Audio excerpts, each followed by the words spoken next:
Bonjour Philippe. Bonjour Sylvain.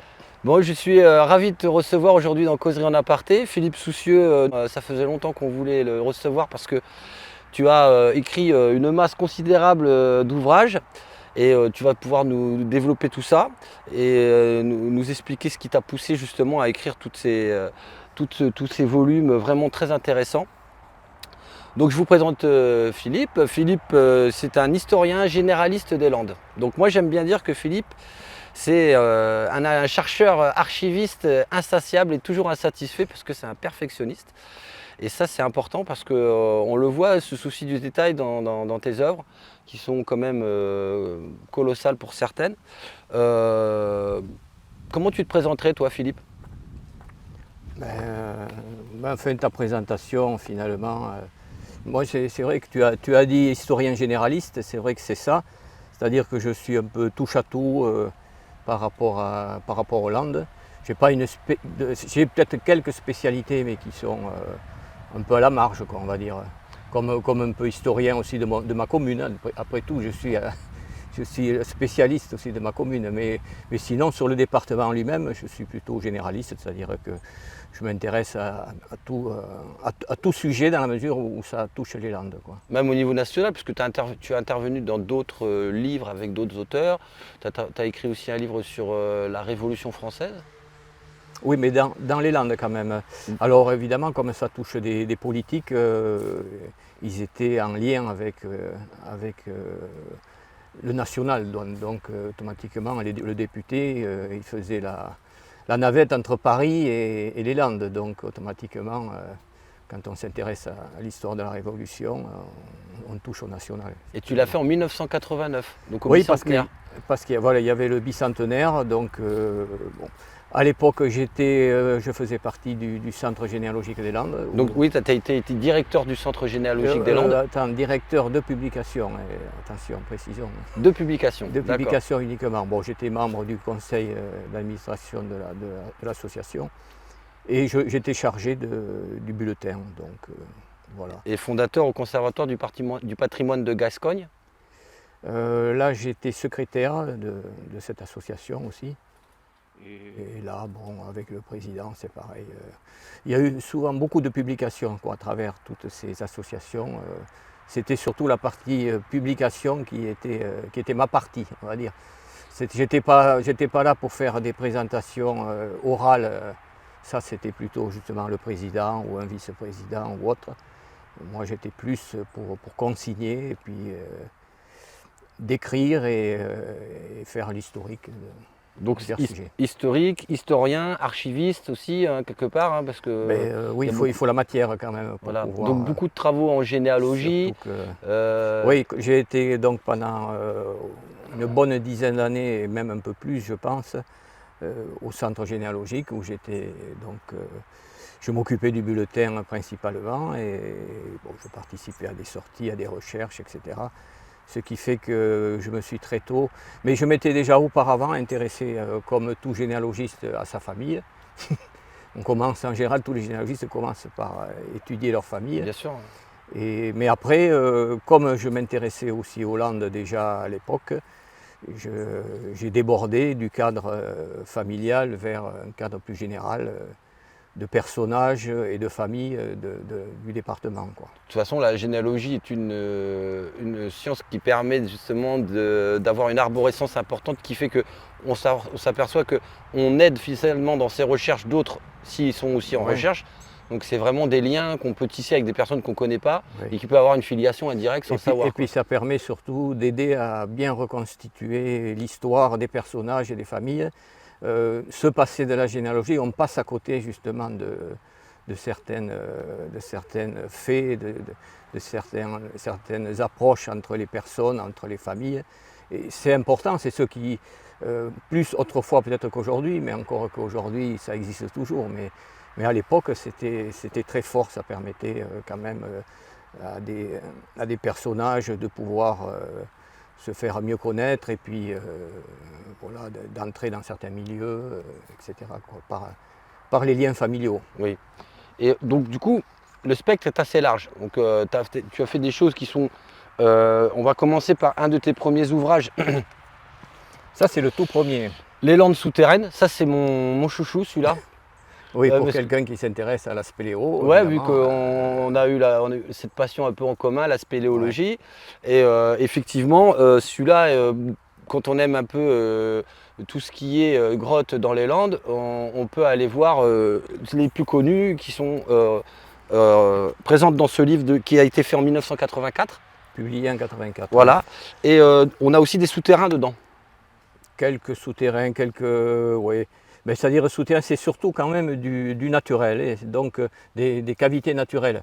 Il y a pas, je n'ai pas tenu compte, ou très peu, de tout ce qui a pu être construit et des cavités artificielles. C'est surtout des grottes naturelles.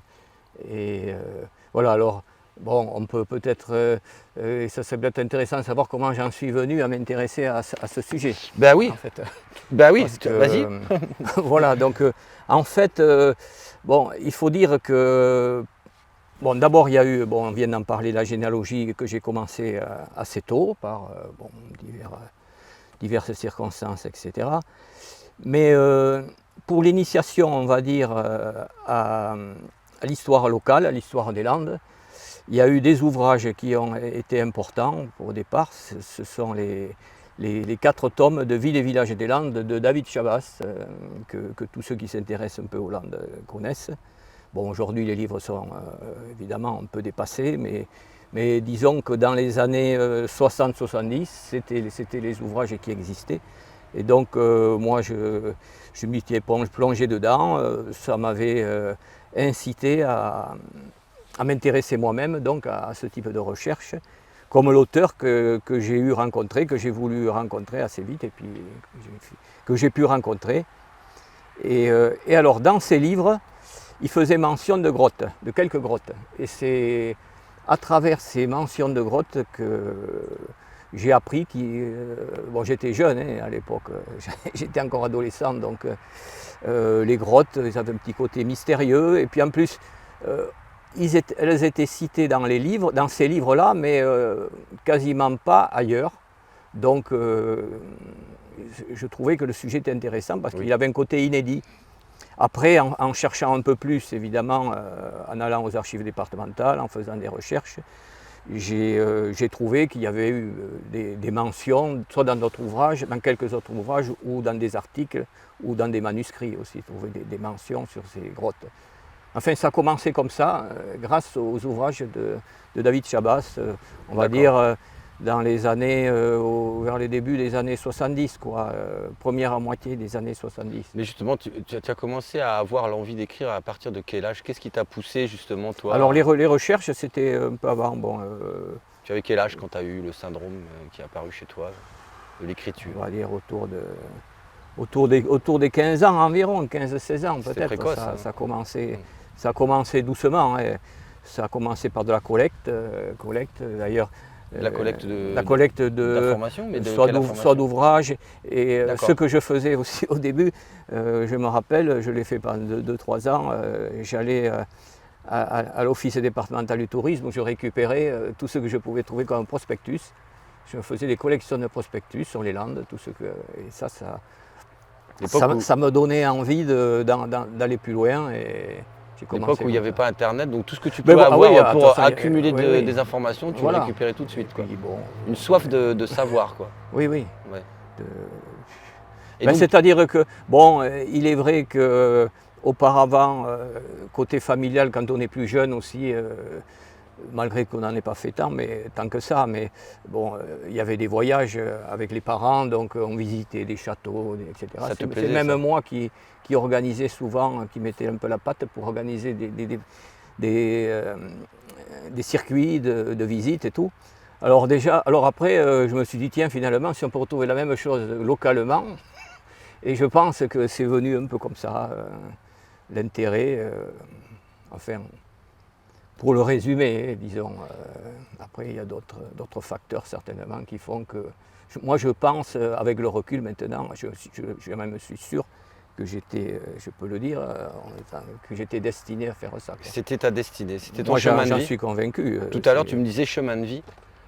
Oui, on peut même Je peux même sortir le terme de mission qui va peut-être heurter Mission. certains, mais bon, moi je pense que j'avais cette mission de réalisation, de travail à faire. Oui, il faut avoir de Et l'énergie pour faire Et ça. que l'on retrouve, oui, mais enfin le fait de savoir qu'on a ce travail à faire, on est aussi aidé. Et moi je l'ai beaucoup remarqué. Oui, Des justement. fois on est face à des problèmes, et les problèmes se règlent presque tout seuls, ou alors même des incitations à étudier ou autres sont faites par des choses que l'on reçoit, quoi, Des synchronicités qui t'ont aidé Aussi, oui. à mettre tout ça en place. Oui, oui. Des rencontres aussi. Des rencontres aussi avec les personnes, de toute façon. Tu peux nous en parler des rencontres les plus marquantes que tu as eues ou de personnages qui t'ont vraiment dans toute ta carrière? Bon, mais il y a donc David Chabas, évidemment, David Chabas qui pour les a grottes. compté. Ouais. Pas uniquement pour les grottes, puisque ses ouvrages, lui aussi était généraliste, mais il se disait compilateur. Bon, c'était pas un véritable historien parce qu'il ne fouillait pas trop dans les archives. Il allait chercher de la matière à droite à gauche, il interrogeait, il récupérait des témoignages. Moi, je vais plus quand même vers les documents, en récoltant aussi en faisant aussi de la bibliographie. Voilà, donc Ce que ne faisait pas vraiment Chabas. Il faut dire qu'à l'époque, c'était moins, on s'en préoccupait moins. Il n'y avait que les articles de fond, comme la Société de Bordas. Il y a d'autres personnes, donc, parce que par rapport à ces travaux d'archives, je voulais parler quand même de l'œuvre de ta vie. On reviendra après sur les personnages que tu as rencontrés, parce que il faut quand même aussi parler de pas mal de choses pendant l'interview. Alors là, c'est quand même un sacré pavé. Plus de 800 pages, oui. C'est disons 15 ans de préparation, 15 ans. Après 15 ans d'intérêt pour le sujet. Voilà, donc c'est l'aboutissement de 30 ans, on va dire. 98 à 2012. Pour la fabrication de ce livre, la préparation. Donc dedans, on retrouve les noms communs des personnes qui habitent dans les Landes. C'est un dictionnaire, pour lui donner, pour dire exactement ce que c'est un dictionnaire des noms propres. Dictionnaire des noms propres. Lieux et des noms Noms propres, c'est-à-dire lieux, personnages, famille. Voilà, on y trouve uniquement ça. Donc, maintenant, lieux, il y a toutes les communes du département. Il y a aussi les cours d'eau, on va dire. Il y a les régions. Donc, en tant que lieu, les anciennes paroisses, les seigneuries d'autrefois, parce que certaines seigneuries ou paroisses sont devenues depuis des quartiers ou des lieux-dits, etc. Donc c'est intéressant de récolter tout ça parce que... L'origine du nom des lieux, oui, l'étymologie des choses. Et puis, moi je m'étais aperçu, souvent en allant aux archives départementales, des gens posaient des questions simples. Où c'est que ça se trouve, tel endroit, et des endroits des fois qui sont quand même des gros quartiers ou des hameaux. Moi je connaissais la réponse la plupart du temps parce que je savais où c'était. Je me suis dit ça serait bien qu'un livre puisse donner toutes ces informations. Et on avait à l'époque, il n'y avait rien qui était compilé et qui pouvait être conservé par chacun. Alors ça c'est vraiment adressé aux curieux et aux chercheurs. Voilà, à la fois aux personnes qui s'intéressent aux Landes et qui ont envie d'en savoir plus. Et bon, des curieux, oui, c'est vrai. Et puis en même temps, le chercheur, parce que c'est quand même pratique d'avoir moi-même j'y reviens parce qu'on n'a pas d'ordinateur dans la tête. Il y a des fois des petits. Et puis au fur et à mesure qu'on avance sur d'autres recherches, ça efface un peu la mémoire de ce qu'on avait pu étudier auparavant. Donc c'est bien d'avoir un ouvrage où on puisse retrouver à travers des fils conducteurs, comme des mots-clés. On en revient à l'ordinateur, les mots-clés. Voilà, et on tombe. Après, on a des notices avec des références bibliographiques aussi dans cet ouvrage. C'est aussi quelque chose de très important. Beaucoup de références à la fin. Il y a tout est référencé. Celui qui trouve une notice, que ce soit sur une commune, un sujet, un personnage ou une famille, il a en plus, à la fin de la notice, il a toute une liste d'articles ou d'ouvrages dans lesquels il peut trouver des compléments. Donc c'est précieux, quoi. Je peux vous garantir qu'en connaissant bien Philippe, c'est quelqu'un de précis.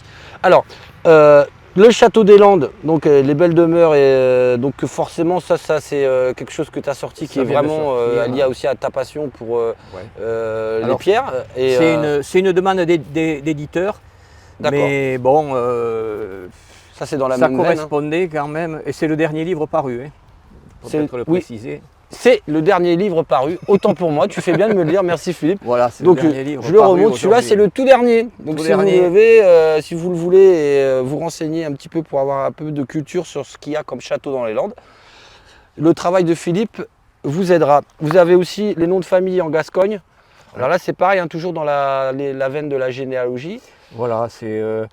Pour les chercheurs, toujours, hein, Oui, pour essayer de donner quelques pistes sur l'étymologie. Sujet très délicat. Donc- Bon, moi je ne suis pas en plus un spécialiste, je suis plus branché généalogie que gascon étymologie, mais j'avais quelques notions et puis j'ai fait le travail pour essayer de savoir tout est pas bon. Il y Là en on a, qui le, peuvent, on a le Béarn, un peu oui, plus large que le les grand, Landes. grand sud-ouest, mais Le grand sud-ouest. sur le gascon, quoi, sur le... D'accord. Alors il y a des noms landais, mais aussi des noms des départements voisins, quoi. Voilà, c'est ça qui est intéressant, c'est un peu plus large. Ça, c'est une revue. Alors, bon, Oui, c'est c'est-à-dire- particulier quand même. Les horloges, C'est très ça n'intéresse pas particulier. beaucoup de monde. Mais alors, c'est là que... Qu'est-ce qui t'a motivé à Bon, faire un truc ben, sur les horloges? Ce qui m'a motivé, on va dire, c'est... Le temps. peut-être, mais... Non, non. C'est en fait, j'ai quand même, dans mes activités, j'ai tenu une brocante Ah, pendant X années. Et dans cette brocante, j'ai vu circuler des pendules comtoises avec des noms et des noms de communes, des Landes. Alors ces noms, il y a toujours une attache aussi à la généalogie, puisque Ah.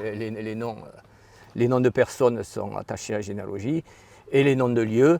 Donc je me suis dit, c'est dommage tous ces noms qu'on ne puisse pas essayer de les réunir et d'essayer en plus de savoir qui était, parce que souvent tous ces noms d'horlogers ou marchands de pendules, parce qu'en réalité il y en a beaucoup qui n'étaient que des marchands de pendules, et puis pas des fabricants surtout, parce qu'on a souvent cette réflexion qu'on dit « Ah mais ils ne faisaient que les vendre », mais enfin bon, mais ils l'ont fait quand même, donc ça méritait d'être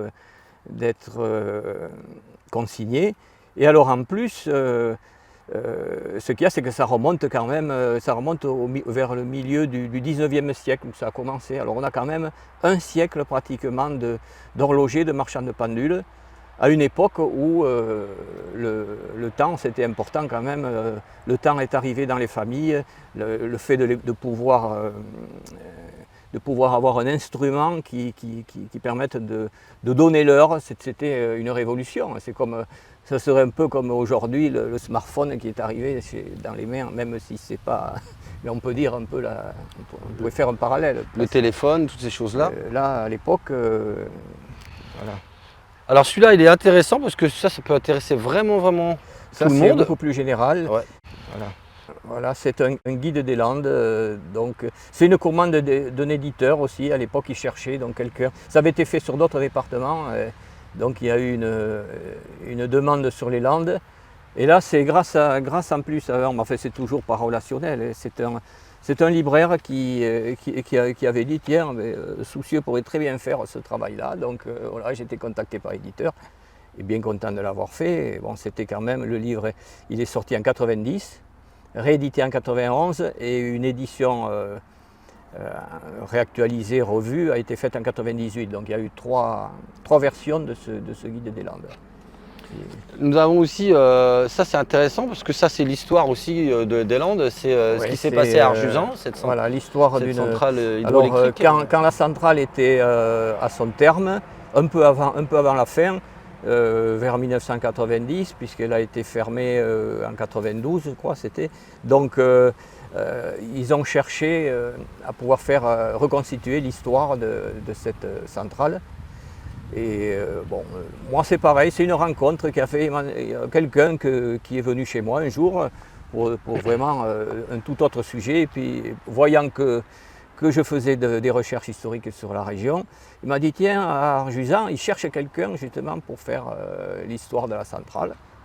Alors bon, ils avaient contacté Sud-Ouest déjà à l'époque, qui faisait des éditions déjà. Mais bon, c'était pas assez pointu, c'est peut-être ce qu'ils avaient proposé. Je suis allé les voir, ne connaissant, j'avais quand même une petite formation d'électricien, je ne sais pas si ça m'a beaucoup servi, mais enfin bon. Et j'ai étudié le sujet, j'ai fait un plan, je leur ai proposé. Mais en même temps, j'ai un peu débordé en faisant l'histoire du Brassens, qui est la région autour de Morsens. et l'histoire du lignite aussi, l'exploitation du lignite dans les Landes. Eux, ils ne voulaient faire au départ que l'histoire pure de la centrale, mais moi, il me paraissait intéressant d'aller un peu au-delà.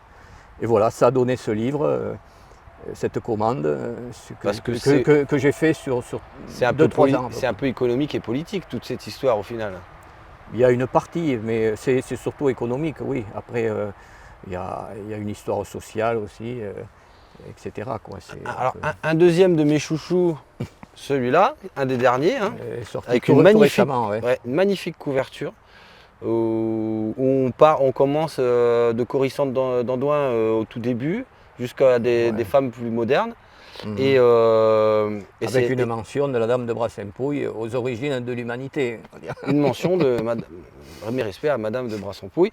Et effectivement, ce livre, il est vraiment super intéressant, il se lit super bien.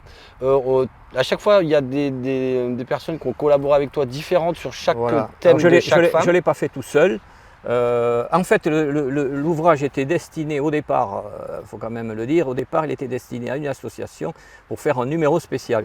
Quelle association? Et bon, je ne vais pas rentrer dans les détails parce que ça ne s'est pas concrétisé. Donc, mais bon, le but était que ça se fasse avec une association dont j'avais pensé que c'était bien que plusieurs personnes participent, parce que j'aurais pu éventuellement le faire tout seul, mais c'était mieux de faire participer d'autres personnes et ça permet en plus d'avoir des regards plus précis sur certains personnages. Puis comme je le dis, moi je suis généraliste, mais bon, il y en a qui en savent plus sur des sujets particuliers. Donc là, c'est quand même une quinzaine de co-auteurs pratiquement qui ont été sollicités. Qui sont cités. Des gens que j'ai sollicités pour participer à ce travail. Et voilà, et ça aboutit à un résultat intéressant. En tout cas, le résultat est là. Est là. Alors, il y a eu aussi la recherche d'un éditeur ensuite. J'ai commencé par une première éditrice, ça n'a pas marché non plus. Mais après, j'ai trouvé vraiment le bon éditeur, Kilika à Bayonne, on peut le citer, qui m'a bien accompagné dans la finition de ce travail. Et m'a bien conseillé pour un résultat qui... Et la couverture est somptueuse. C'est quelqu'un que tu connais qui a fait la couverture? Tu veux dire la photo? Ouais. Alors c'est une photo, on dirait un portrait. C'est tellement bien fait qu'on dirait presque un tableau. Oui. Une peinture. Mais en fait c'est un photographe, un très grand photographe qui s'appelait Nadar, que beaucoup connaissent, qui était un photographe parisien. Et comme le personnage, c'était une directrice de théâtre qui a eu son activité sur Paris, directrice et comédienne, et donc elle a eu des rapports avec entre autres ce photographe. Nadar. Et d'ailleurs, Nadar l'avait présenté dans une revue qui s'appelle Le Théâtre, et cette photo était passée en couverture de cette revue Le Théâtre. D'accord. Combien de livres en tout as-tu écrit? Alors ça, je ne te dirai pas précisément, on va dire une dizaine, parce qu'il y a des livres et puis il y a ce qu'on pourrait appeler des plaquettes, des brochures.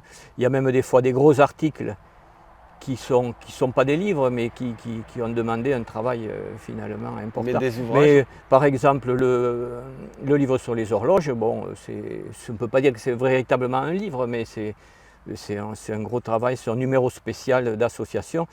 Alors là, c'est en fait un bulletin qui a été fait dans le cadre d'une association où je suis resté très longtemps secrétaire. J'étais secrétaire fondateur d'ailleurs de cette association, créatrice d'un musée à la Luc. Et donc c'est un des derniers numéros qui est apparu sur les horlogers. Alors en tout, combien de livres? Une dizaine, je dirais. Une dizaine, on va dire. Alors, concordance des nombres, magie de l'au-delà. Oh là là, ça, Philippe Soucieux qui nous a écrit ça. Ça, c'est très particulier. Oui. C'était quand ça?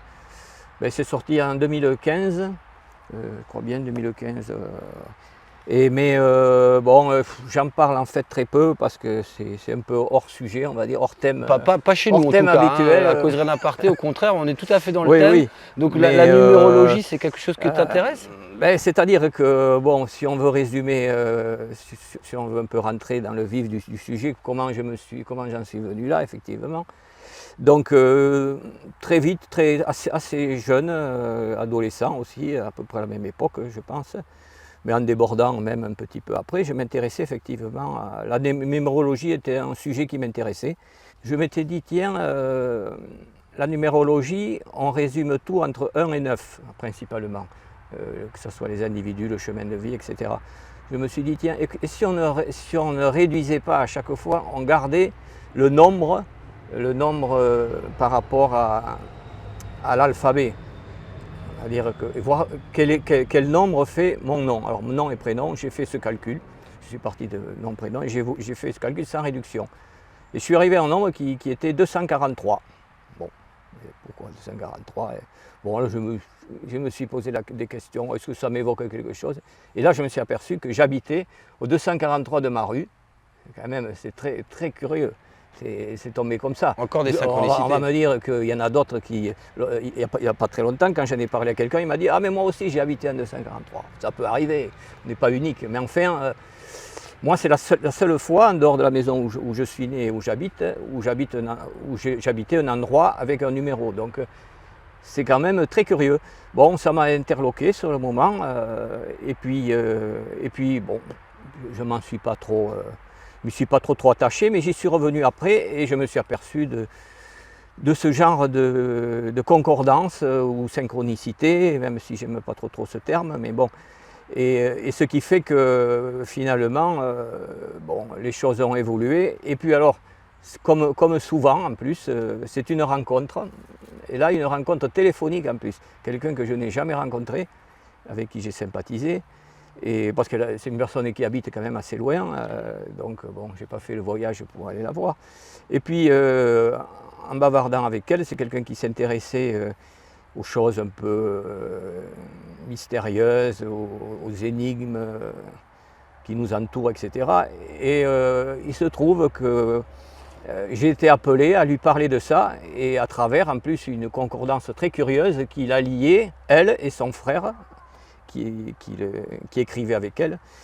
Et là, bon, elle m'a dit, mais il faut écrire un livre sur ce sujet-là. Et donc, bon, moi, j'y croyais pas trop, mais ça a été un très petit tirage.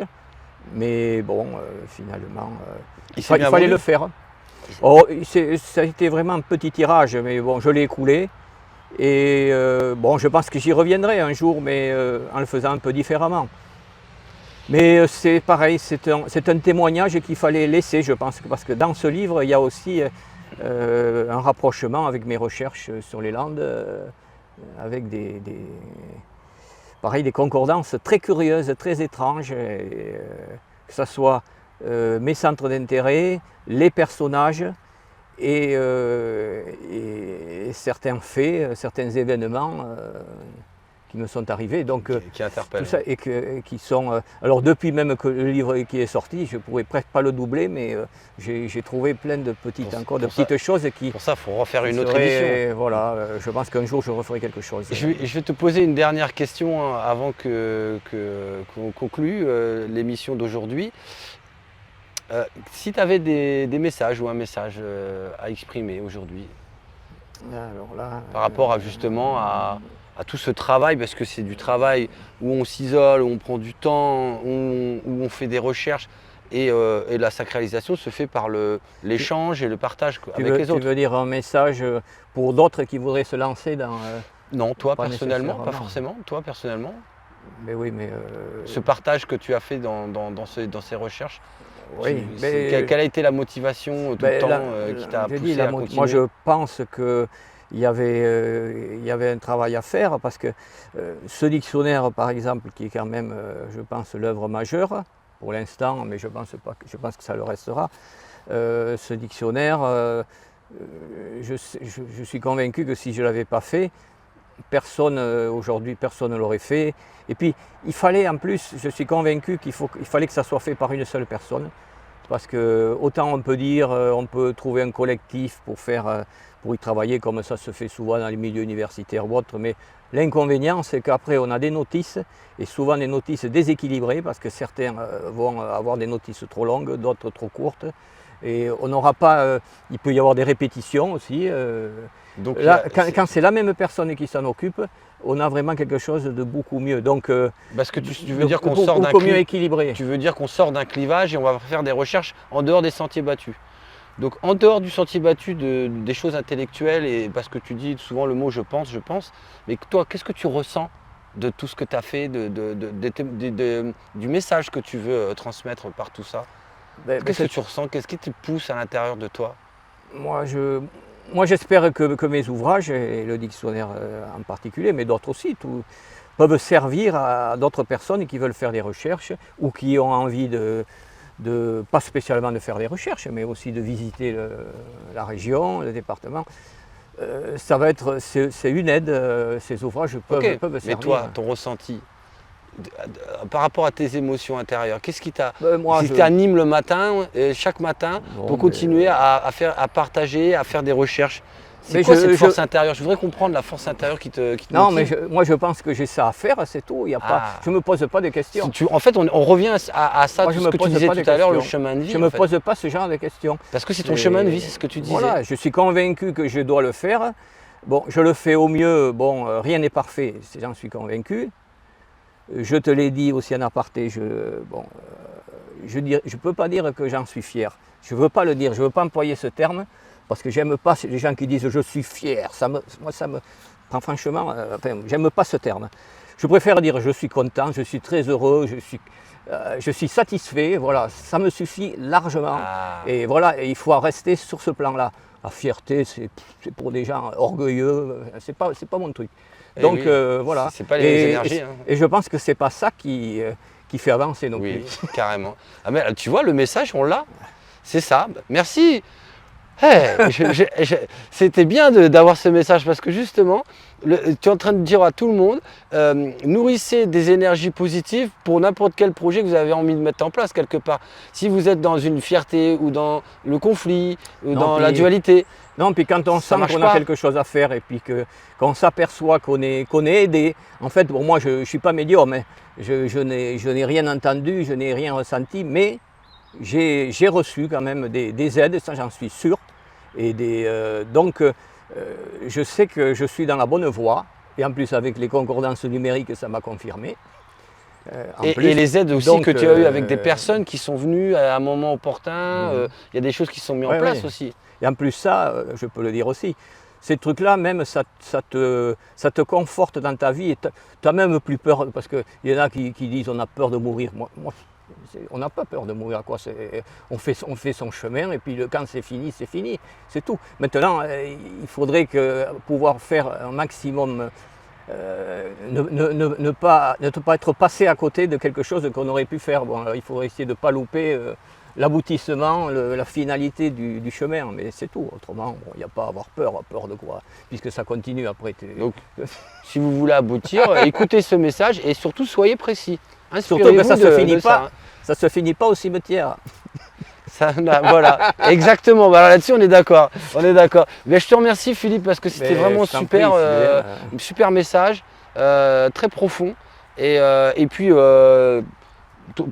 tes œuvres, elles sont vraiment à la portée de tous. Donc, si ça résonne pour vous d'aller lire les livres qui correspondent pour vous, parce qu'il y en a vraiment un peu pour tout le monde. Donc, il y a forcément quelque chose qui va vous parler. En tout cas, ces livres sont super intéressants. Moi, j'en ai déjà lu 2 et je peux vous dire que c'est super chouette quand on a le sujet qui nous intéresse. Merci de nous avoir suivis. Merci de continuer à mettre des petits pouces, à vous abonner. Merci Philippe merci à toi, de nous Sylvain, avoir reçus chez toi à Hermes. Prie. Eh bien, je vous dis au revoir à tous. À bientôt sur Causerie en aparté. Au revoir.